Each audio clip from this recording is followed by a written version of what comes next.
اپنی ایک گفتگو میں وہ یہ بیان فرما رہے ہیں کہ میں اتنا چیختا ہوں، اتنا اونچا بولتا ہوں کہ میرا دل کرتا ہے کہ میری کوئی نس پھٹ جائے یہ بات کرتے ہوئے، میں اس دنیا سے چلا جاؤں، ایسی زندگی کا میں نے کیا کرنا جہاں پر میں حرمت رسول کے لیے کچھ کر نہ سکوں سوائے گفتگو کے۔ سنیے ذرا، تکرار کر رہے ہیں کہ کوئی ضرورت نہیں ایسی زندگی کی، بالکل، اور میں اتنی تقریریں کرتا رہا ہوں، اس طرح بولتا رہا ہوں، میرا دل کرتا ہے کہ میں یا مر جاؤں، پھٹ جاؤں، میری نس پھٹ جائے، مجھے کو ہارٹ اٹیک ہو جائے، اس لیے کہ میں کیا کر رہا ہوں، میں کچھ بھی نہیں کر پا رہا سوائے اس کے کہ یہ تقریریں کر رہا ہوں۔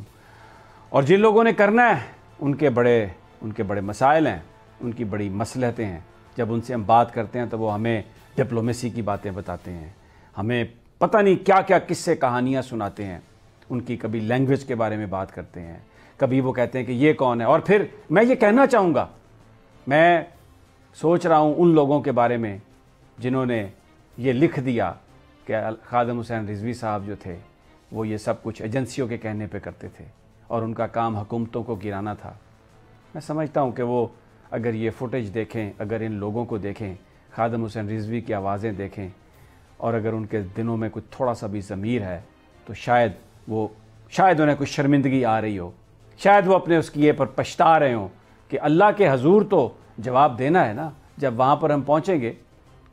خادم حسین رضوی نے جو کچھ کیا، مینار پاکستان، آج تک پاکستان کی تاریخ میں کوئی اتنا بڑا جنازہ یا اتنا بڑا اجتماع نہیں ہوا، اور میں آپ کو وہاں کا وہ سین وہ آپ کو دکھاتا ہوں، وہ کیفیت آپ اس کو اندازہ کر سکیں کہ خادم حسین رضوی ایک شخصیت، لیکن وہاں پر جو لاکھوں لوگ جمع ہوئے، لبیک یا رسول اللہ، لبیک یا رسول اللہ کے نعروں سے لاہور گونج اٹھا، پوری دنیا گونج اٹھی۔ دیکھیے اور سنیے، جتنی مرضی آپ پابندیاں لگا لیں، جتنا مرضی آپ ان آوازوں کو دبانے کی کوشش کر لیں، یہ آواز دب نہیں سکتی، یہ خاموش نہیں ہو سکتی۔ یہ جو ایک تحریک جس کا آغاز خادم حسین رضوی نے کیا ہے، حرمت رسول پر کوئی پاکستانی، کوئی مسلمان کمپرومائز نہیں کر سکتا، یہ نہیں ہو سکتا۔ بڑی ہم نے منافقت کی، اتنے بڑے بڑے اجتماعات ہوئے، اتنے بڑے بڑے جلوس نکلے، ہم نے نہیں اسکرین پر دکھایا، ہماری مصلحتیں ہمارے آڑے آئی ہیں، لیکن اور شاید یہ جو ہمارے ساتھ جو کچھ ہو رہا ہے اس کی وجہ بھی یہ ہے کہ ہم نبی پاک صلی اللہ علیہ وسلم کی جو حرمت ہے، ان کی جو ہمارے دلوں میں جو محبت ہونی چاہیے، ان کے نام کے لیے، ان کی عزت کے لیے جس طرح ہمیں قربانی دینے کے لیے تیار ہونا چاہیے، شاید ہم اس سے بہت دور چلے گئے۔ خادم حسین رضوی صرف حرمت رسول کے حوالے سے ان کے یہ خیالات نہیں تھے۔ اسلام ایک ضابطہ حیات ہے، اس کو بڑی پوری تیاری کے ساتھ انہوں نے اس کو پڑھا تھا۔ شیخ الحدیث تھے، بہت پڑھے لکھے آدمی تھے، بات عوامی زبان میں کرتے تھے، اور عوامی زبان میں بات کرنے والا اشرافیہ کو تو پسند ہی نہیں آ سکتا۔ اگر آپ کسی بڑی لابی کے ساتھ کنیکٹڈ نہیں ہیں، اگر بڑا انٹرسٹ گروپ کوئی آپ کے ساتھ نہیں ہے تو آپ زیرو ہیں۔ آپ بھلے وزیر اعظم بھی بن جائے، آپ زیرو ہیں، کیونکہ اس ملک میں مافیا کا راج ہے، ان لوگوں کا راج ہے جو میڈیا کے ذریعے لوگوں کو چڑھاتے ہیں اور میڈیا کے ذریعے گراتے ہیں۔ لیکن یہ پاکستان کیوں بنا تھا اور پاکستان میں لوگوں کی زندگیوں کو کیسے ہونا چاہیے تھا، یوم آزادی کے موقع پر ایک تقریر کا چھوٹا سا حصہ علامہ خادم حسین رضوی کا وہ میں آپ کی نظر کر رہا ہوں، ذرا سنیے۔ یہ وہ تاریخ بیان کر رہے تھے، ان قربانیوں کا ذکر کر رہے تھے خادم حسین رضوی۔ لہجے سے آپ محسوس کر سکتے ہیں، انداز سے آپ دیکھ سکتے ہیں کہ یہ آوازیں دل سے نکل رہی تھیں، یہ کسی کو خوش کرنے کے لیے نہیں تھیں، وگرنہ ایک شخص جو محکمہ اوقاف پنجاب کا ملازم تھا، جو پنڈی گھیپ میں پیدا ہوا اور پیر مکی مسجد داتا دربار صاحب کے ساتھ وہاں پر وہ امام مسجد تھا، اور جب نبی پاک صلی اللہ علیہ وسلم کی حرمت کے حوالے سے سلمان تاثیر کا والا واقعہ ہوا تو اس کے بعد انہوں نے پورے پاکستان کا دورہ کیا اور بات انہوں نے حرمت رسول کی اس پر انہیں نوٹس ملے، ان کی نوکری چلی گئی، نوکری کی انہوں نے پرواہ نہیں کی، اور پھر جب جہاں پہ وہ جاتے تھے نبی پاک صلی اللہ علیہ وسلم کی بات کرتے تھے، دل سے بات کرتے تھے، لوگ ان کی طرف امڑتے چلے آئے، اور ایک معمولی لیکن یہاں پر وہ لوگ، وہ بڑے بڑے لوگ، وہ بڑے بڑے سیاستدان جو ہم پر مسلط ہیں، کوئی کسی کی پیداوار ہے، کوئی کسی کی آغوش میں اس نے پرورش پائی، کوئی کسی کے انٹرسٹ کے لیے کام کرتا ہے، ان سب نے ڈس اون کیا. اور یہ کہہ کر یہ گفتگو عام، جب بھی ہم بھی دوستوں میں بیٹھتے، لوگوں سے ملنے جاتے، تو وہ جو اشرافیہ کو ریپرزینٹ کرتے ہیں انہوں نے ہمیشہ اعتراض کیا، او جی یہ خادم حسین رضوی صاحب کیا بات کر رہے ہیں، او جی بس یہ اب ہم کیا کریں. کیا لینا دینا ہے ہم نے فرانس سے؟ اور جو ان کی آخری بات تھی، بیمار تھے لیکن اس کے باوجود آئے، اور کوئی کہیں پر بھی انہوں نے کسی طرح بھی کوئی نرمی نہیں دکھائی، کوئی کمزوری نہیں دکھائی. اب یہ بات جو وہ کر رہے تھے اپنی تقریر میں کہ اس ملک کو قائد اعظم نے اور علامہ اقبال کا جو ویژن تھا، جو حاصل کیا تھا، وہ روٹی کے لیے حاصل کیا تھا. وہ اپنی زندگی اپنے عقائد، اپنے مذہب کے مطابق گزارنے کے لیے اس ملک کو حاصل کیا تھا. کیا ہو رہا ہے پڑوسی ملک میں، بھارت میں؟ میں آپ کو ابھی ایک خبر وہاں کی میں آپ کو دکھاتا ہوں، آپ کو سمجھ آ جائے گی کہ یہ خادم حسین رضوی صاحب یہ جو بات کر رہے تھے، جو مسلمانوں کے حوالے سے بات کر رہے تھے، جو نبی پاک صلی اللہ علیہ وسلم کی حرمت کے حوالے سے جو بات کر رہے تھے. یہ آپ خبر جو ایک بھارت کی میں آپ کو دکھاتا ہوں. ایک بیکری ہے جس کا نام کراچی بیکری ہے، اور بھارتیہ جنتا پارٹی اس بیکری کا نام تبدیل کرنا چاہتی ہے. کراچی پاکستان کا شہر ہے، وہ بھارت میں اس نام سے بیکری نہیں بننے دینا چاہتے. ذرا وہ جو بھارتی میڈیا نے یہ خبر دی ہے، یہ کلپ میں نے نکالا ہے، میں آپ کو سنوانا چاہتا ہوں، دکھانا چاہتا ہوں، اس لیے کہ جو میں نے خادم حسین رضوی صاحب کی جو ساری آپ کو گفتگو سنوائی ہے، آپ کو پتہ چلے کہ کیوں نبی کی حرمت ہمیں اس کا احساس ہونا چاہیے، کیوں پاکستان کے لیے ہمیں کسی طرح کا بھی جو معاشی کوئی ہمیں فائدہ یا نقصان نظر آ رہا ہو وہ نہیں دیکھنا چاہیے. اس لیے کہ یہ ملک جو تھا یہ مذہب کے نام پر بنایا گیا، عزت سے زندہ رہنے کے لیے اپنے اقدار کے مطابق. دیکھیے ذرا، آپ نے دیکھا ایک بیکری کا نام کراچی بیکری ہے، اس کی شاخیں ہیں ہندوستان میں، اور ان کو یہ نام پسند نہیں ہے اس لیے کہ یہ پاکستان کے ایک شہر کا نام ہے، اور پاکستان سے بھارت کو بڑی تکالیف پہنچی ہیں. اور وہ جس احمد ٹھاکرے کا ذکر کر رہا ہے وہ بال ٹھاکرے کا بیٹا ہے، وہ جو شیو سینا، جو بھارتیہ جنتا پارٹی کی، نریندر مودی کی جو بیسیکلی جو سوچ ہے اس کا وہ آئینہ دار ہے. یہ وہ سارے مسائل تھے، یہ وہ سارے معاملات تھے جن کی وجہ سے پاکستان بنایا گیا. ٹو نیشن تھیوری، کہ ہندو اور مسلمان مل کر اکٹھے نہیں رہ سکتے. یہ دیکھ لیا آپ نے، وہ اکثریتی ملک ہے. اس میں مجھے بتائیے، ہمارے ہاں ہم جاتے ہیں کئی جگہ پہ ڈھاکہ بیکری ہے، ہمارے ہاں کئی جگہ پہ بمبئی بریانی ہاؤس ہے. کبھی آپ نے کسی پاکستانی کو، مسلمان کو دیکھا یہ بات کہتے ہوئے کہ یہ بامبے ہاؤس ہے جی، اس کا آپ نام تبدیل کر دیں، یہ ڈھاکہ سویٹ ہے جی، اس کا آپ نام تبدیل کر دیں؟ ہم یہ نہیں کرتے. لیکن یہ میں نے جو آپ کو جو خبر اور جو فوٹیج، اس سے تھوڑا سا آپ کو اندازہ ہو کہ وہاں پر مسلمانوں کے ساتھ ہو کیا رہی ہے. اور اس ملک کو بچانا، یہ جو ملک قائم کیا گیا تھا اسلام کے نام پر، اس کو اس کے اصل آئیڈینٹی کے ساتھ بچانا کتنا امپورٹنٹ ہے، کتنا اہم ہے.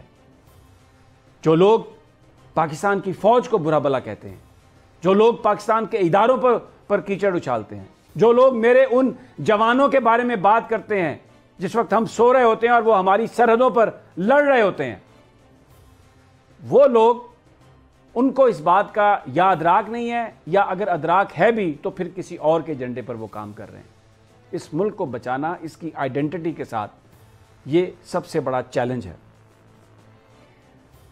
اب میں آپ کو، جو میں نے آغاز میں کہا کہ خبریں بہت آ رہی ہیں کہ جی سعودی عرب میں بھی اسرائیلیوں سے ملاقات، یو اے ای نے ریکگنائز کر لیا، بحرین نے ریکگنائز کر لیا، اور یہ جو ایک ویسٹرن کلچر ہے، اب جو حرمت رسول کی بات کرتا ہے اس کو آرتھوڈاکس کہا جاتا ہے، اس کا مذاق اڑایا جاتا ہے. او یار یہ آپ کیا بات کر رہے ہیں یار، چھوڑیں یار، آزادی ہے، آپ کرنے دینا، زندہ رہنے دیں لوگوں کو، اور نکالیں مذہب کو یار، کہاں مذہب آپ نے بیچ میں گھسیٹ دیا. یہ عام لوگ گفتگو کرتے ہیں. میں آپ کو عرب کے کسی شہر کی میں نام نہیں لیتا، سب ہمارے دوست ممالک، میں آپ کو ایک ویڈیو دکھاتا ہوں کہ اب وہ کس طرف جا رہے ہیں. میں یہ اس لیے بڑے دکھ سے یہ دکھا رہا ہوں. مجھے ناچنے گانے میں اگر کوئی ناچتا ہے مجھے کوئی پرواہ نہیں ہے، اس کا اپنا ذاتی فعل ہے، لیکن یہ کلچرل انویژن ہے، یہ ہمیں سمجھنے کی ضرورت ہے۔ ایک طرف میں نے آپ کو خادم حسین رضوی دکھایا ہے، اور ابھی دوسری طرف دیکھیں ماڈرن جدت، موسیقی، پارٹیز، اس کے نام پر کیا ہو رہا ہے، دکھائیں جی ذرا۔ میری میموری میں اس لباس میں ملبوس نوجوانوں کی اس طرح سے کوئی تصویر نہیں تھی۔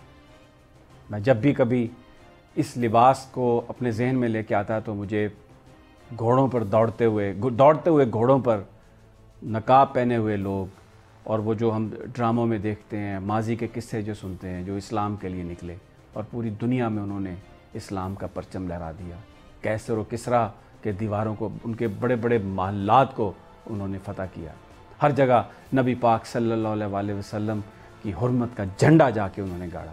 ہمارے ذہن میں تو، میرے ذہن میں تو وہی میموری آتی تھی، یہ میں کبھی تصور بھی نہیں کر سکتا تھا۔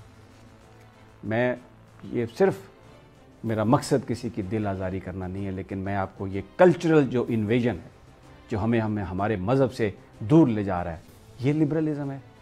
حرمت رسول کو چھوڑ کے، اور جو لوگ جو حرمت رسول کی بات کرے اس کو ہم پابندی لگائیں، اور پوری دنیا میں یہ کلچر ہم پروان چڑھائیں، یہ وہ ہے؟ کیا یہ ہمارا مستقبل ہے؟ ہرگز نہیں، یہ ہمارا مستقبل نہیں ہے۔ اس لیے کہ جو قربانیاں دے کر جو یہ ملک حاصل کیا گیا، وہ اس لیے حاصل نہیں کیا گیا تھا۔ یہ ملک، اس جگہ، یہاں پر کبھی بھی حرمت رسول کے حوالے سے، ہمارے مذہب کے حوالے سے، یا جو ہماری جو آئیڈینٹی ہے ایز اے مسلم، اور جو ٹو نیشن تھیوری ہے جس کے تحت یہ ملک بنا، کبھی بھی اس کو نہ کوئی ختم کر سکتا ہے اور نہ ہی کبھی کوئی اس کا سوچ سکتا ہے۔ ناظرین، مجھے یہاں پر چھوٹا سا وقفہ لینا ہے، واپس آتے ہیں تو میں آپ کو علامہ خادم حسین رضوی صاحب جب ان کو لحد میں اتارا گیا تو وہ مناظر بھی میں آپ کو دکھاؤں گا کہ نبی کی باتیں کرنے والا، نبی کی حرمت کے لیے اپنی زندگی کو وقف کرنے والا جب جاتا ہے تو اس کو کس طرح سے رخصت کیا جاتا ہے۔ ہمارے ساتھ ہی رہیے۔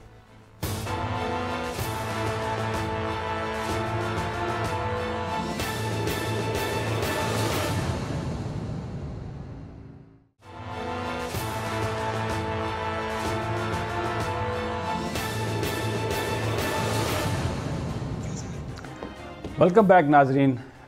حرمت رسول کے حوالے سے بات ہو رہی ہے، پاکستان میں پچھلے 2-3 سالوں سے جو کچھ ہو رہا ہے اس پر بات ہو رہی ہے، اور ایک ایسا شخص علامہ خادم حسین رضوی، ان کے بارے میں بات ہو رہی ہے جنہوں نے یہاں پر سیاست کے بڑے بڑے کردار، بڑی شخصیات کو للکارا، اور لوگوں نے اتنی زیادہ ان سے محبت کا مظاہرہ کیا۔ کوئی بندہ یہ تصور کر سکتا تھا کہ کراچی لیاری میں تحریک لبیک کا ایک کارکن بلاول بھٹو کو ہرا دے گا؟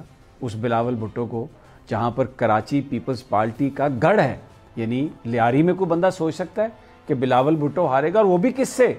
تحریک لبیک کے ایک کارکن سے۔ ابھی ہمارے اسلام آباد کے بیورو چیف مرتضیٰ نے مجھے بھیجا، ایک سوشل میڈیا پر کسی نے کوئی پوسٹر لگایا جس پہ یہ لکھا تھا کہ یہ جو علامہ خادم حسین رضوی کا جو جنازہ تھا، یہ ایک ریفرینڈم تھا جس نے یہ بتایا کہ پاکستان کے لوگ کس طرف کھڑے ہیں اور ہمارے شاید فیصلہ کرنے والے فیصلہ ساز کس طرف کھڑے ہیں۔ کوئی شک نہیں کہ وہ واقعی جو وہاں پر لوگ آئے، میں نے عمران خان صاحب کا جو پہلا جلسہ تھا لاہور میں وہ بھی دیکھا، وہ بھی بہت بڑا جلسہ تھا، کوئی شک نہیں، لیکن یہ جو لوگ تھے، یہ خادم حسین رضوی ایک معمولی آدمی جس کے پاس، اور یہ وہ لوگ تھے جو اپنے وسائل سے آئے، ان کے لیے کسی سرکار نے گاڑیاں نہیں بھیجی، بلکہ روکنے کی کوشش کی ہوگی یقیناً، اور یہ بھی بار بار تھا کہ میڈیا پر اس کو نہ چلایا جائے، وگرنہ جتنا بڑا یہ واقعہ تھا، جتنی بڑی یہ بات تھی، اس کو تو بالکل میں سمجھتا ہوں کہ بہت لمبی ٹرانسمیشنز اس پر ہونی چاہیے تھیں۔ وہ افتخار چودھری صاحب نکلے پتہ نہیں کس کے کہنے پر، اور پھر کس کے فون پر انہوں نے تحریک ختم کر دی۔ وہ 5 سے 7 ہزار لوگ تھے، اور اس میں ہمارے چینلز نے ان کو جو دکھایا کہ پتہ نہیں کتنا بڑا موب، اور جناب وہ 15 گھنٹوں کے سفر بنائے۔ اللہ تعالی ہم سب پر رحم کرے۔ جو دکھانے کی چیز ہے، جو بتانے کی بات ہے، وہاں پر آ کے ہم مصلحتوں کا شکار ہو جاتے ہیں۔ پتہ نہیں ہم نے کس کو یہ بتانا ہے، اپنا یہ چہرہ دکھانا ہے کہ ہم بڑے لبرل ہیں اور ہم ان چیزوں کو پسند نہیں کرتے۔ یہ چیزیں ہماری زندگی ہیں، اور پاکستان سے، جیسے ابھی مرتضیٰ نے وہ پوسٹر بھیجا، یہ ایک ریفرینڈم تھا، یہ پاکستان کے لوگوں کا فیصلہ تھا کہ پاکستان کے لوگ کس کے ساتھ کھڑے ہیں، مسلمان کس کو اپنا لیڈر سمجھتے ہیں، اور کون سے وہ رہنما اصول ہیں جن پر ہم جانا چاہتے ہیں. اور عمران خان بھی پہلے بھی ٹھیک ہے وہ پاپولر تھے، لیکن جب وہ مدینہ منورہ پہنچے اور وہاں پر وہ ننگے پاؤں جب اترے، صرف جرابیں پہنی ہوئی تھیں، وہ سین ہے وہ ذہنوں سے نہیں نکلتے.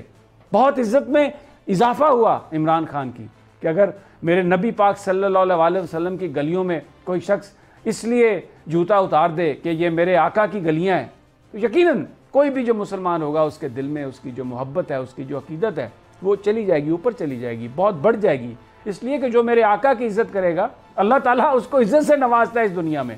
خادم حسین رضوی ایک معمولی آدمی، کوئی بیک گراؤنڈ نہیں، باتیں بھی پنجابی میں کرتا تھا، پورے پاکستان سے ٹکر لے لی.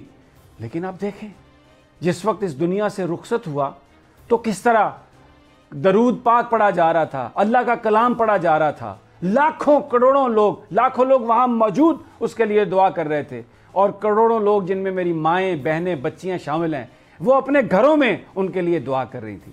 آئیے جس وقت لحد میں ان کو اتارا گیا ذرا وہ سین بھی میں آپ کو دکھا دوں. رانا صاحب یہ سب کچھ آپ نے دیکھا، اور ہم اکثر اس حوالے سے بات بھی کرتے رہتے ہیں. خادم حسین رضوی ایک عام شخص، لیکن جب نبی صلی اللہ علیہ وسلم کی حرمت کا نام لیا اور آگے بڑھے تو آپ نے یہ سب کچھ دیکھا. پوری دنیا ایک حقیر ان کے سامنے، یعنی کسی چیز کی کوئی آپ کو حیثیت، کوئی اوقات کچھ نظر آتا ہے؟ یہ جو بڑے بڑے لوگ جن کے ہم بیانات چھاپتے ہیں، چلاتے ہیں، ان کا ذکر کرنے تک کو دل نہیں کرتا. سمیع صاحب دیکھیں، بات یہ ہے علامہ خادم حسین رضوی ایک سچے عاشق رسول تھے. یہ جو مناظر آپ نے دکھائے اس سے اس بات کا اظہار ہوتا ہے کہ پاکستان کے عوام کے دلوں میں اس عاشق رسول سے کتنی محبت تھی کہ جب وہ اس دنیا سے رخصت ہو گئے تو اس وقت جس طرح لاکھوں لوگ امڈ آئے مینار پاکستان. سمیع صاحب کوئی بندہ تصور نہیں کر سکتا. آپ نے بالکل صحیح کہا کہ نہ کوئی وسائل فراہم کیے گئے، نہ بسیں دی گئی، نہ ٹرینیں دی گئی، نہ کچھ کیا گیا. یہ عوام خود اپنے طور پر آئے وہاں پر. یہ ہوتی ہے محبت، یہ ہوتا محبت کا اظہار کہ نبی پاک صلی اللہ علیہ وسلم سے محبت کرنے والے کا جب جنازہ اٹھا تو ہر طرف ذکر ہو رہا تھا، اللہ کا ذکر ہو رہا تھا، رسول اللہ کا ذکر ہو رہا تھا. تو سمیع صاحب اس سے بڑی سعادت اور کیا ہو سکتی کسی مسلمان کے لیے جو علامہ خادم رضوی کو حاصل ہوئی. تو مسئلہ یہ ہے سمیع صاحب کہ ان میں کوئی مصنوعی پن نہیں تھا. جو دل کے اندر ہوتا تھا وہی باہر ہوتا تھا. وہ کوئی بناوٹ والی بات نہیں کرتے تھے، وہ اپنا دل جو ہے کھل کر بیان کر دیتے تھے، اور انہیں اس دنیا سے کوئی لگاؤ نہیں تھا، جس کا انہوں نے اظہار بھی کیا ابھی جو آپ نے دکھایا کہ انہیں دنیا سے کوئی لگاؤ نہیں تھا. تو یہاں پر کیا ہے، یہاں پر یہ نام نہاد لبرلز جو ہیں، یہ ان علامہ خادم رضوی کا جو یہ جنازے میں لاکھوں لوگوں کی شرکت، سمیع صاحب ان لوگوں کو جو یہ کہتے تھے کہ علامہ خادم رضوی کسی ایجنسی کے کہنے پر یہاں آتے ہیں، یہ ان لوگوں کے منہ پر ایک زوردار تمانچہ ہے. ان کو آج شرم سے ڈوب مرنا چاہیے. یہ عوام جو ہیں کسی کے کہنے پر نہیں آئے، یہ ایک عاشق رسول کی محبت میں آئے ہیں وہاں پر. تو اب یہ بات جو ہے، یہ لوگ جو یہ لبرلز نام نہاد اس طرح کی گفتگو کرتے ہیں فضول قسم کی، انہیں ایسی باتیں کرنے سے پہلے سوچنا چاہیے، اپنے گریبان میں جھانکنا چاہیے. وہ کسی کے ایجنڈے پر، وہ ویسٹ کے ایجنڈے پر کام کر رہے ہوتے ہیں اور انگلی دوسری طرف اٹھا رہے ہوتے ہیں. نہ وہ جاگیردار تھے، آپ نے صحیح بتایا، وہ ایک عام آدمی تھے. اور انہوں نے، میں کہتا ہوں اللہ تعالیٰ انہیں کروٹ کروٹ جنت نصیب کرے. وہ واقعتاً ایک عظیم آدمی تھے سمیع صاحب. بلا شبہ. اور دوسرا رانا صاحب، میں سوشل میڈیا پہ ایک اور چیز دیکھ رہا تھا، ایک بحث چھڑ گئی کہ جی جو بڑا جنازہ ہے وہ اس بات کی نشانی نہیں ہوتا کہ کوئی بڑا نیک آدمی اس دنیا سے گیا ہے. کوئی مجھے اس پہ کچھ عجیب سی باتیں لکھی ہوئی تھیں کہ جی فلاں کا جنازہ، مائیکل جیکسن کے جنازے میں 24 ملین تھے، 10 ملین. سوشل میڈیا پہ ہر بندہ، چلیں وہ ان کا اوپینین ہے، نہیں، یہ خامخواہ بدخواہان ملت ہیں، یہ جن کا کام ہی شر پھیلانا ہے، شر پھیلانا. اور اس چیز کو جو عزت اللہ تعالیٰ نے خادم حسین رضوی کے حصے میں آئی، اللہ نے جس عزت سے ان کو نوازا، اور اس کی ایک وجہ ایک ہی تھی، حرمت رسول کے لیے وہ کھڑے ہو گئے. انہوں نے کوئی کسی کے ساتھ کوئی کمپرومائز نہیں کیا. میں چاہوں گا کہ اب ان کے جو صاحبزادے ہیں سعد رضوی صاحب، انہوں نے اپنے والد کی نماز جنازہ بھی پڑھائی، اور ذرا ان کا چہرہ بھی، کیونکہ اب بہت بڑی ایک ذمہ داری سعد رضوی صاحب پر ہے. جو خادم حسین رضوی صاحب جو دیکھیں جو لبیک تحریک لبیک تھی، اس نے جو انتخابات میں انہوں نے پنجاب میں پیپلز پارٹی سے بھی جن کانسٹیچوئنسیز میں الیکشن لڑا انہوں نے زیادہ ووٹ لیے، حالانکہ ان کا کوئی سیاسی ایجنڈا نہیں تھا، وہ ایک بالکل حرمت رسول کے معاملے پر آئے تھے اور وہ ایک بات کو یقینی بنانا چاہتے تھے خادم حسین رضوی کہ یہاں پر جو نبی پاک صلی اللہ علیہ وسلم کی جو عزت اور حرمت کے حوالے سے جو قانون ہے وہ تبدیل نہ ہو، اور یہاں پر جو لبرلزم کے نام پر جو بہت ساری ایسی چیزیں کی جا رہی ہیں جس سے حرمت رسول متاثر ہو سکتی ہے، یا پوری دنیا میں جو خاکے بنا کر یا گفتگو کر کے تحریر و تقریر کے ذریعے جو توبہ نعوذ باللہ جو ہرزہ سرائی کی جاتی ہے نبی پاک صلی اللہ علیہ وسلم کے خلاف، اس کا بندوبست ہونا چاہیے۔ اور جو پاکستان ہے یہ مسلمانوں کی واحد ایک نیوکلیئر پاور ہے، تو یہ اگر یونائٹڈ نیشن میں یا دنیا کے فورمز پر اگر اس بات کو اٹھائے اور یہ مدعا رکھے پورا طیب اردوان کے ساتھ مل کر، دوسرے حکمرانوں کے ساتھ مل کر، کہ قانون سازی ہو کہ اس طرح جو انبیاء کرام ہیں ان کے حوالے سے اس طرح کی جو ہرزہ سرائی چاہے کہیں بھی ہو، کسی بھی نبی کے بارے میں ہو، اس پر پابندی ہونا چاہیے اور اس کی سزا ہونی چاہیے۔ تو اللہ تعالیٰ نے ان کو عزت سے اسی لیے نوازا کہ وہ یہ سب کام کرنے کے لیے ان کی کوئی حیثیت نہیں تھی، وہ کہیں پر کوئی میٹر نہیں کرتے تھے، لیکن جب وہ باہر نکلے تو آپ نے دیکھا کہ لوگ کس قدر ان کی طرف آئے۔ شمی صاحب، یہ جو آپ نے ابھی دکھایا کراچی بیکری ہندوستان میں جو اس پر جو ہندو انتہا پسندوں کا رد عمل ہے، جس طریقے سے وہ اس بیکری والے کو خوفزدہ کر رہے ہیں، دھمکیاں دے رہے ہیں، ان کو دیکھیں، اس سے یہ جو بڑے گن گاتے ہیں نا انڈیا کے یہاں پاکستان میں بعض نام نہاد دانشور، یہ ان کو سوچنا چاہیے، دیکھنا چاہیے۔ نواز شریف اور ان کے چیلے چانٹے جو کہتے ہیں کہ آپ بھی وہی کھاتے ہیں ہم بھی وہی کھاتے ہیں، یہ جس قسم کی گفتگو نواز شریف کرتے بٹھا کے انڈیا کے صحافیوں کو، یہ دیکھیں ذرا کہ وہ پاکستان کے ایک شہر سے کتنی نفرت کرتے ہیں، اور یہاں یہ ان کو آ کے مودی کو لا کے پگڑیاں پہناتے ہیں۔ کس قدر شرم کی بات ہے۔ ساتھیوں، یہاں پر ایک چھوٹا سا وقفے سے جب واپس آتے ہیں تو کچھ تھوڑا جو پاکستان کے سیاسی معاملات ہیں، نواز شریف صاحب کی والدہ کا انتقال، اس کے بعد کنٹروورسی، اور جس طرح مریم صاحبہ نے کہا کہ جی مجھے تو حکومت کو بڑی سنائی انہوں نے کہ اس حکومت نے مجھے نہیں بتایا، یہ بڑی ظالم حکومت ہے، انسانیت سے عاری حکومت ہے، تو وہ تو سلیکٹڈ انہیں کہتی ہیں، تو وہ کس سے ان کو توقع تھی کہ وہ انہیں یہ خبر دیں گے، اور پھر ان کے اپنے ساتھیوں نے انہیں کیوں نہیں دی یہ خبر۔ لیکن یہ سب ایک وقفے کے بعد۔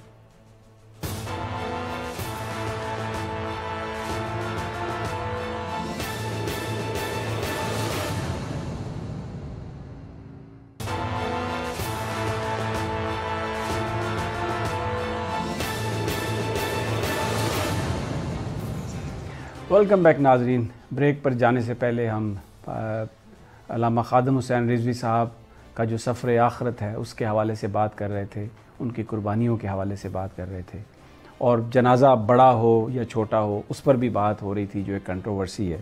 لیکن بریک میں ہی ہمارے ایک دوست ہیں حافظ امیر علی اوان صاحب، لاہور سے بزنس مین ہیں، بڑے بڑے سچے اچھے کھرے آدمی ہیں۔ انہوں نے مجھے اپنی ایک آڈیو بھیجی ہے جس میں ایک انہوں نے بات کہی ہے جو میں سمجھتا ہوں کہ ضرور یہاں پر کہوں۔ انہوں نے امام بن حنبل کو کوٹ کرتے ہوئے یہ کہا ہے کہ ان سے یہ منسوب ہے کہ ہمارے جنازے ہی ہمارے حق پر اور سچ پر ہونے کی گواہی دیں گے۔ کیا خوبصورت بات کہی امام حنبل نے، اور بہت شکریہ حافظ امیر علی اوان صاحب کہ آپ نے بالکل صحیح موقع پر یہ بات بتائی، اور اس کو بھی ہم نے اپنی اس نشست میں شامل کیا کہ بڑا جنازہ جو ہے وہ بھی انسان جو حق پر ہے، جو سچ پر ہے، وہ بڑا جنازہ بھی اس کی گواہی دیتا ہے۔ رانا صاحب، اس سے خوبصورت بات نہیں ہو سکتی کوئی۔ امیر صاحب دیکھیں، بات یہ ہے کہ بالکل صحیح کہا ہے حافظ صاحب نے، یہ حقیقت ہے کہ بڑے جنازے جو ہیں وہ انہی لوگوں کے ہوتے ہیں جو سچ اور حق پر ہوتے ہیں، اور اللہ کی وہ بیسیکلی اس چیز کے مظہر ہوتے ہیں کہ یہ اللہ کی رحمت اور نعمت ہے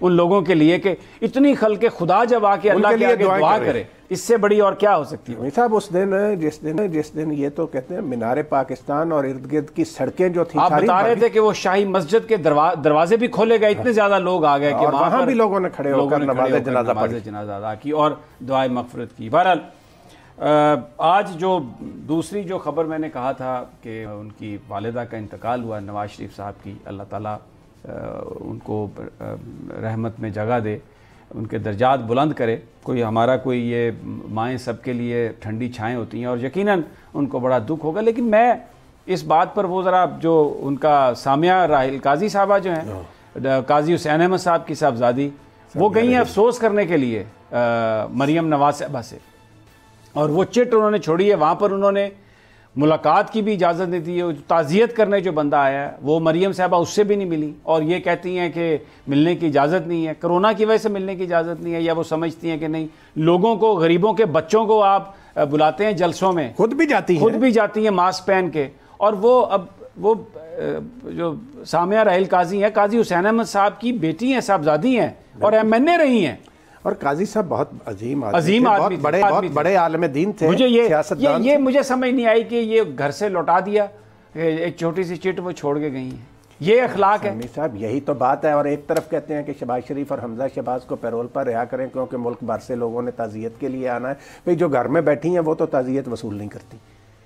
مسئلہ یہ ہے, یہ بڑی. اور پھر دوسری بات جو آپ نے کہی سمیع صاحب, آپ نے بالکل صحیح کہا. اللہ تعالیٰ نواز شریف, شہباز شریف کی والدہ کو اپنے جوار رحمت میں جگہ دے, جنت میں اعلیٰ مقام دے, انہیں صبر دے. لیکن سمیع صاحب وہ محترمہ مریم نواز صاحبہ نے جو بات کی ہے اپنی دادی کی وفات کے بعد, وہ تو بڑی عجیب بات ہے کہ جی سرکاری طور پر کسی نے نہیں بتایا. بھئی سرکاری آپ کے والد محترم اپنی مرحومہ والدہ کے پاس بیٹھے تھے, آپ کے بھائی وہاں پہ موجود تھے, یہ ان کا فرض تھا, ان کا کام تھا کہ وہ آپ کو وہاں اطلاع دیتے کہ پاکستان ٹائم بتاتے ہیں. دیکھیں کہتے ہیں علی ڈار نے جو ٹویٹ کیا, سوری آپ کی بات کاٹ رہا ہوں, اس میں انہوں نے کہا کہ لندن کے وقت کے مطابق وہ 7 بجے ان کا انتقال ہوا, تو پاکستان کے وقت کے مطابق 12 بجے تھے. 12 بجے وہ بلور ہاؤس میں زہرانے میں شریک تھیں. تو پھر وہ آئیں جلسے میں, 2-2.5 گھنٹے کے بعد 3 گھنٹے کے بعد انہوں نے آ کے اچانک جو بلاول بھٹو کی تقریر تھی اس کو نیّر بخاری صاحب نے روکا اور آ کے انہوں نے یہ کہا, 2 الفاظ بولے اور پھر وہ کہ مجھے اب پتہ چلا ہے. تو وہ ان کو بتانا سرکار کا کام تھا. رانا صاحب, وہ عطا آرڑ صاحب تو اس سے کافی پہلے ٹی وی پر کہہ چکے تھے کہ جی مریم نواز صاحبہ کو اطلاع دے دی گئی. بات یہ ہے سمیع صاحب, مجھے اس بات پہ اس جملے کی سمجھ نہیں آئی آج تک ان کے کہ سرکار کس بات کی اطلاع دیتی ہے ان کی. کیا وہ سرکار کے کسی ہاسپٹل میں سرکار کے پاس زیر علاج تھیں مرحومہ ان کی دادی صاحبہ جو ہیں, بھئی وہ وہاں اپنے بیٹے اور پوتوں کے پاس تھیں, وہ انہوں نے اطلاع دینی تھی. سرکار ادھر کسر سے کیا. چلیں جی اب مجھے اگلی بات بتائیں, نواز شریف صاحب کیوں نہیں آ رہے؟ نواز شریف صاحب, سمیع صاحب دیکھیں میں آج آپ کو بتاؤں پہلے تو میں ایک بات بتاؤں. جب ان کے والد محترم کا انتقال ہوا اس وقت پرویز مشرف صاحب پاکستان کے صدر تھے. یہ پروپیگنڈا آج بھی کیا جاتا ہے کہ جی مسلم لیگی کہتے ہیں کہ جی نواز شریف کو تو اپنے باپ کے جنازے میں بھی شریک نہیں ہونے دیا گیا, جبکہ حقیقت یہ ہے کہ پرویز مشرف صاحب نے کہا تھا کہ یہ 1 ہفتے کے لیے آ جائیں, سارے آ کر اپنے والد کے آخری رسومات میں شرکت کریں. ان کی تدفین میں آخری رسومات نہیں, تدفین آخری رسومات تدفین تجہیز و تکفین ہوتی ہے, مسلمانوں نے دعا کرنی ہوتی ہے. مسئلہ یہ ہے کہ وہ ان کو کہا گیا, لیکن یہ اپنی سیاست کی وجہ سے صرف یہ کہا گیا تھا کہ جو آپ نے لکھ کر دیا ہوا کہ آپ سیاست نہیں کریں گے وہ نہیں کریں گے, 1 ہفتے کے لیے آئیں اور واپس چلے جائیں. یہ خود نہیں آئے اور الزام دیا پرویز مشرف پر کہ انہوں نے اجازت نہیں دی. یہ ویسے انہوں نے کمال کیا, نہ والد کے جنازے میں آئے, نہ اب اپنی والدہ کے میت کو دفنانے کے لیے آئے ہیں. کیا کس قسم کی لائف ہے یہ سمیع صاحب؟ بس عجیب ہی سوچ ہے ان لوگوں کی. میں تو کہتا ہوں کہ نواز شریف صاحب کو چاہیے, یہ دیکھیں نا وہی جو وہ بانی MQM کے کارکن کرتے ہیں نا کہ بھائی نہیں آنا نہیں آنا نہیں آنا نہیں آنا, اسی طرح کہتی ہیں جی میں نے کہہ دیا ہے والد صاحب سے کہ آپ نے بالکل نہیں آنا. اور وہ سارے جو پارٹی کے لیڈر جو ان کے چیلے چانٹے جو ہیں سارے وہ نہ آئیں جی نہ آئیں جی, ان کے کہنے پہ, مریم صاحبہ کے کہنے پہ یہ بیان دے. یہ اس کے فالوور ہے وہ MQM کے بانی کے. نہیں مطلب یہ ہے کہ یہ ان کو کیونکہ ان کو یہ ڈر ہے کہ وہ ظاہر ہے اب اگر آتے ہیں تو چلیں یہ ہو سکتا ہے کہ حکومت انہیں گرفتار نہ کرے, پیرول پر دے دے تدفین کے لیے اجازت, اس کے بعد تو انہیں کورٹ میں سرنڈر کرنا پڑے گا. سرنڈر کرنا ہے. اور پھر وہ علاج کے نام پر گئے تھے باہر, اب وہ جھوٹ بھی نکل آیا, وہ تو باہر وہاں پہ کافی شافی چائے 1 سال ہونے کو آیا, ٹھیک ہے, تو اب باہر تو نہیں جا سکیں گے. تو اب تو صورتحال جب اگر پرویز مشرف صاحب نے اجازت دی تھی تو تب تو موافق صورتحال تھی, لیکن ابھی تو خان صاحب تو اب کہتے ہیں ہاتھ پھیر کے کہنے میں لے کے آنا ہے تو واپس کیوں نہیں جانا. یہ سوچنے کا وقت ہے مسلم لیگی کارکنوں کے لیے اور ان لوگوں کے لیے جو انہیں اپنا لیڈر سمجھتے ہیں کہ جو اپنی والدہ محترمہ کے جنازے میں شرکت کی اتنی جرت نہیں ہے کہ والدہ محترمہ کے جنازے میں شرکت کے لیے آئیں، وہ ان کارکنوں کے لیے یا ان عوام کے لیے یا اس ملک کے لیے کہاں کھڑے ہوں گے؟ یہ تو بڑا ایک لیکن ایک رانا صاحب اور میں چاہ رہا تھا کہ آپ اس پہ کامنٹ کریں. عمران خان صاحب نے اظہار تعزیت کیا، بہت اچھا کیا، لیکن وہ تو army chief general Qamar Javed Bajwa انہوں صاحب نے نے بھی کیا، بہت اچھا کیا، لیکن آپ نہیں سمجھتے کہ گورنمنٹ کو خود پیرول پر حمزہ شہباز کو اور شہباز شریف کو چھوڑ دینا چاہیے تھا؟ نہیں، یہ بات آپ کی صحیح ہے. اور اس سے ایک دیکھیں نا، ہر جو ایک واقعہ ہوتا ہے اس میں ایک ونڈو آف اپرچونٹی ہوتی ہے. جو اس وقت ملک میں ایک خواہ مخواہ کی ٹینشن ان لوگوں نے کریٹ کی ہوئی ہے، چلیں اگر وہ ان کی اس طرح سے رہا کر دیتے پیرول پر 5-7 دنوں کے لیے کسی درخواست کے بغیر، تو ڈونٹ یو تھنک کہ it would have send a good message? ایک اچھا جسچر ہوتا ہے. بات کی آپ بالکل. ویسے بہت سارے لوگوں نے مجھے فیس بک پہ اور مجھے یہ کہا کہ آپ چھوڑیں جی، وہ قانون کے مطابق فیصلہ ہونا چاہیے. بالکل یہ بات قانونی ہے، لیکن میں ملک کے حالات کو دیکھتے ہوئے بات کر رہا ہوں. آپ کی بات صحیح ہے سمیع صاحب کہ ویسے اگر وزیر اعظم عمران خان ان کو پیرول پر رہا کر دیں، ابھی باقی قانونی جو کارروائی ہے اس کو مکمل ہونے سے پہلے ہی ان کو چھوڑ دیں، تو 1 ہفتے کے لیے اجازت دے دیں، تو یہ ایک بڑا ظرف ہوگا وزیر اعظم عمران خان کی. باقی جو بات دوسری آپ نے کہی نا کہ جو ملک میں ماحول، وہ تو بات واضح ہے کہ وزیر اعظم عمران خان یہ چوری اور ڈاکہ زنی جو اس ملک کے خزانے کے ساتھ ہوئی ہے، اس پر تو وہ کوئی کمپرومائز کرنے کو تیار نہیں. لیکن تدفین کی اجازت دینے سے مراد یہ تھوڑی ہے کہ وہ کوئی چوری پر کمپرومائز ہو گیا یا ڈاکے کی دولت کوئی چھوٹ گئی ہے. وہ تو ہم بھی کہتے ہیں کہ انہیں اجازت دینی چاہیے اور اس کے میں تاخیر نہیں ہونی چاہیے. درست ہے. فوری طور پر وزیر اعظم صاحب کو خود اعلان کرنا چاہیے کہ بھئی میں ان کو پیرول پہ کہہ رہا ہوں کہ چھوڑ دیں فوری طور پر، تاکہ یہ اپنے انتظامات کر سکیں. اس میں یہ جو قانونی فارمیلٹیز ہیں اس میں نہیں پڑھنا چاہیے. بہت شکریہ رانا طاہر صاحب. اور یہ تھا آج کا پروگرام. ہم نے کوشش کی کہ علامہ خادم حسین رضوی جو حرمت رسول پر قربان ہوئے، کیونکہ ان کی بیماری شدت بھی اسی لیے اختیار کی کہ انہوں نے دھرنے پر کوئی کمپرومائز نہیں کیا، اور آخری دم تک وہ نبی پاک صلی اللہ علیہ وسلم کی حرمت کے لیے میدان میں ڈٹے رہے. گھر واپس گئے، بیمار تھے، اسی بیماری میں انہوں نے اپنی جان اللہ کے سپرد کی.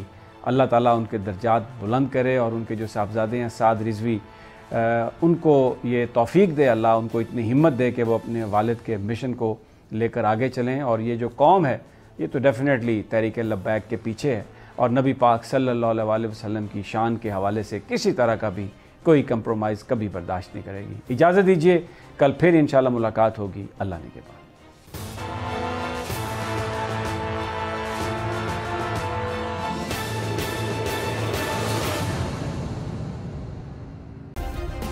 سبسکرائب کریں اور بیل دبائیں تاکہ کوئی خبر رہ نہ جائے.